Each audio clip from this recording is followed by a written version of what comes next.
நான் யூஸ் பண்ணிக்கிட்டு இருந்த சட்டி இப்ப இது உடஞ்சு போயிடுச்சு, இதை என்ன பண்ணலாம்னு சொல்லுங்க பாக்கலாம். உடனே சொல்லுவீங்க இதை அப்படியே தூக்கி எரிஞ்சிருங்க அப்படின்னு சொல்லிட்டு. ஏன்னு சொன்னா இன்னைக்கு இது அலங்கோலமா இருக்குது. ஆனா ஒரு நாள்ல பாருங்களேன், இது ரொம்ப அழகா இருந்துச்சு. இதுல அநேக காரியங்களை நான் சமைத்திருக்கேன். அது ரொம்ப சுவையாவும் இருந்துச்சு பாருங்க. இன்னைக்கு இது ஒரு 4-5 சில்லியாக உடஞ்சிருச்சு. சில சில்லிகள் தொலைந்து போயிடுச்சு. திரும்ப ஒட்டலாமா அப்படின்னா நிச்சயமா அது முடியாது. இது ஒட்டவும் இது செய்யாது. உடனே இதை என்ன பண்ணணும், தூக்கி தான் போடணும்.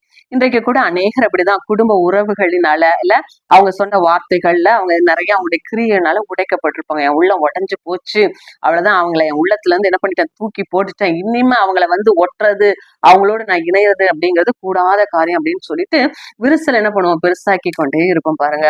எரேமியா 8:22 வாசித்தோம்னா, அந்த சில கீழையாத்தின் பிசின் தைலம் இல்லையோ, ரணவைத்தியன் அங்கே இல்லை, பின்ன ஏன் என் குமாரத்திக்கு இன்னும் சுகம் வரல, ஏன் அவ இன்னும் சொஸ்தமாகலன்னு சொல்லி ஆண்டவர் கேட்கிறார். ஏன் என்று சொன்னா அவ இன்னும் அந்த பிசின் தைலத்தை பயன்படுத்தல என்று சொல்லி.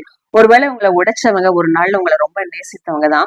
ஒருவேளை உங்களை இன்னைக்கு வேதனைப்படுத்த ஒரு நாள்ல உங்களை ரொம்ப அன்போடு கூட உங்க இடத்துல பழகினவங்கள சில காரியங்கள் என்ன பண்ணிருக்கோம், இன்னைக்கு உடைத்திருக்கும். அதை அப்படியே நீங்க விரிசலாக்கி கொண்டு போனீங்கன்னா நிச்சயமாக ஆண்டவருடைய அன்பு நம்ம இடத்துல சரியா இல்லை என்று சொல்லிதான் அர்த்தம். பாருங்க, இன்றைக்கும் இந்த தைலம் கிடைக்கும். சரியாக இந்த தைலத்தை வாங்கி பயன்படுத்தி எல்லா உறவுகள் அதே போல எதுலெல்லாம் நீங்க உடைக்கப்பட்டிருக்கோ அந்த காரியத்துல உங்களை சரியாக நீங்க உருமாற்றிக் கொள்ளுங்க. எங்க இந்த தைலம் கிடைக்குதுன்னு கேக்குறீங்களா?